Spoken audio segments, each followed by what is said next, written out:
Imagine coming home after a long day of work. It's hot outside, you're covered in sweat, and your mouth is dry. All you can think about is a glass of water and a cool shower. You open the tap and nothing comes out? Pure fiction, right? No, because this is already realities in countries like South Africa and India. And there's also high water stress in Greece, Spain, and Italy. Even Rome had to ration water. Okay, that's really bad, but at least it didn't occur in Germany because we have enough water, right? Wrong again. Have you ever heard about Launau? They already had to ration water in 2020. And this is what parts of eastern Germany looked like last summer, droughts everywhere, while other parts of the country were flooded. This is climate change in Germany. And because extreme weather events will occur more and more frequently. Because dry soil can absorb less water, and we had 3 summers with droughts before the flood, and dry soil can absorb less water. This is what made the flood even worse. We can't wait for politicians to realize this problem. We have to act ourselves. I'm Katrin from Hydrop Water Systems, and we won't wait until it's too late. We are going to take action now. And every action starts with a single person. It starts with you. Maybe some of you are already thinking about how much water you waste at home. But who could blame you? It's nearly impossible for you to know for what you use your water. And how much water does an average person in Germany even consume? And that's a lot. It's 129 liters per person every day. So we are going to help you understand your water consumption. To do so, you just take our device and put it on your household's water meter. The device contains a camera module, which reads out the numbers on the water meter that already measures the consumption. This data is then transferred to our backend, so where we allocate the consumption with artificial intelligence to specific usage. So for example, this is the pattern that we see, and the neural network recognizes it as toilet flush. Okay, and what's with this peak? This means the person has washed his hands afterwards. And in the end, you can see directly in our app for what you used your water.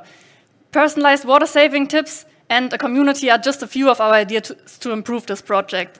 But is the user of the app really the only person that's interested in consumption data?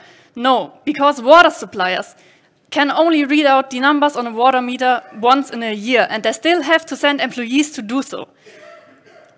And there's, at the same time, a European directive saying that people have to get easy access to information about how much water they consume and how big their consumption is compared to the average. But I'll repeat it. Water suppliers are still sending employees to read out water meters. But we can make it happen that we have smart metering. So we are just, once our device is installed in a household, we are already collecting valuable data that can anonymized be used by water suppliers to better understand their peak water expenditure and their use of water tanks. And instead of once in a year, we can deliver data in real time. So we are going to sell our device to them for €80 per device. And in the next step, we need tons of labeled data to improve our neural network. And to get these, we are using pilot projects and a voluntary approach in our app to get the user of the app to label his data for personalized analysis of his consumption. And this data can then be used by our neural net to improve it, and we will bring it on the market for the end user with a monthly fee of just €1. And with this approach, we're going to be a profitable business in less than 3 years from now. Coming back to the user, what does this mean for him? Studies have shown that alone the knowledge of how much water you use can reduce your consumption up to 23%, and this also saves heating power.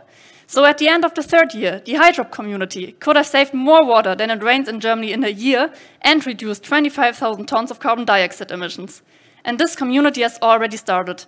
We are 5 students close to our degree from the University of Stuttgart with interdisciplinary engineering backgrounds. We've known each other for more than 5 years now and are united by the desire to make the world a better place. And we didn't stay alone. We are supported not only in the field of entrepreneurship, but also in the field of AI and water management. So now, it's up to you. What are you going to do? Are you going to wait until it's too late? Or are you going to change the world with us?